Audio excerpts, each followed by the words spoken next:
converse com cada uma, porque você vai ter entrevistas diferentes, e era verdade. E aí, quando eu fui conversar com elas falaram, ah, você quer saber quem somos nós? E resolvi me contar quem eram aquelas pessoas.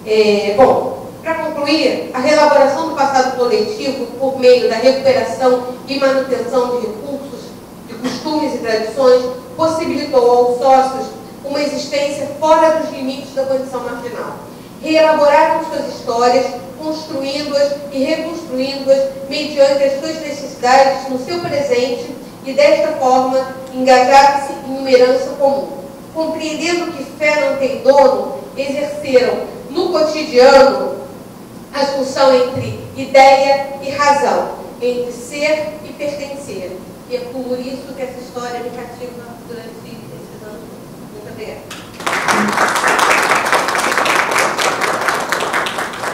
A minha pesquisa, a princípio, é focada no abuso sexual, mas com uma ideia de sair um pouco desse lugar comum de vitimização a priori da criança, tomada a priori como sujeito traumatizado, de poder pensar, poder escutar cada um e saber o que cada um tem a dizer sobre a sua experiência. E aí acho bastante interessante até o que a própria Beatriz acabou de falar, porque na medida em que você para escutar cada um, ao invés de universalizar o que se quer que seja a experiência alheia, na medida em que você para escutar cada um, você vai ver a diversidade que há, tanto de experiências que são diferentes e que, sob o nome de abuso sexual, se coloca tudo no mesmo saco, desde estupros absurdos até experiências sexuais infantis que são comuns e acontecem com toda e qualquer criança, e coloca-se tudo no mesmo saco. Quando você tem a oportunidade de não universalizar isso e poder escutar cada um, você vai ver a diversidade de significações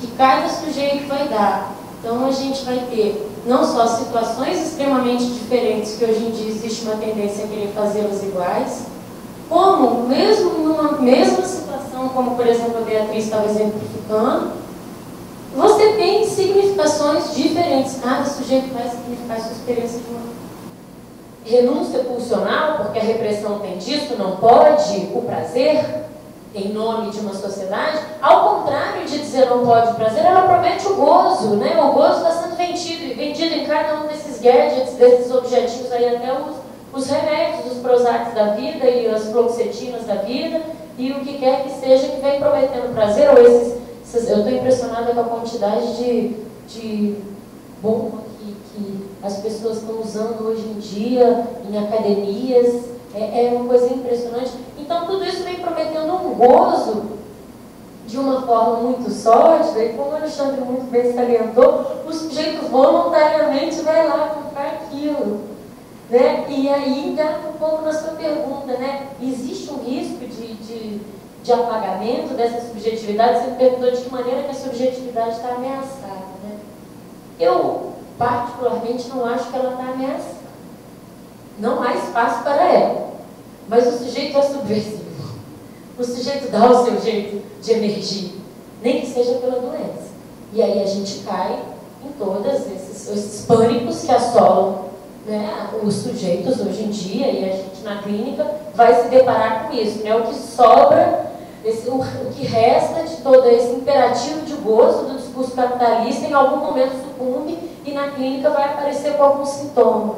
E não só por o exemplo, né, da depressão ou do pânico, que são muito comuns hoje, mas as próprias doenças psicossomáticas, que é uma coisa impressionante, a forma como elas aparecem, doenças de Crohn que matam, e seja da psoríase, enfim, é uma série de doenças psicossomáticas em que o sujeito não se implica, porque o fenômeno psicossomático tem essa particularidade diferente da histeria, que o sujeito faz um sintoma no corpo, mas tem uma implicação do sujeito ali, aquilo faz questão para ele, no fenômeno psicossomático não.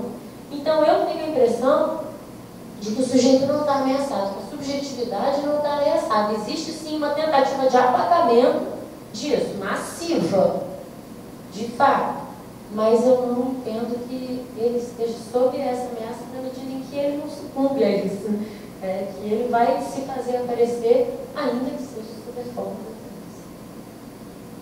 até depois de 1980 há uma liberação maior, né, e parece que está tudo liberado.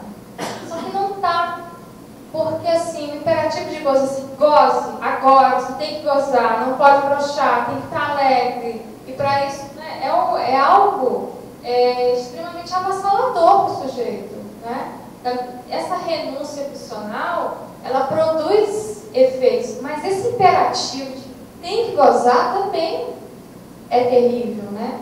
Você vê assim, chegando perto do Natal, chegando perto de Carnaval, e aqui em São Luís, chegando perto de São João, você fica assim, horário no consultório.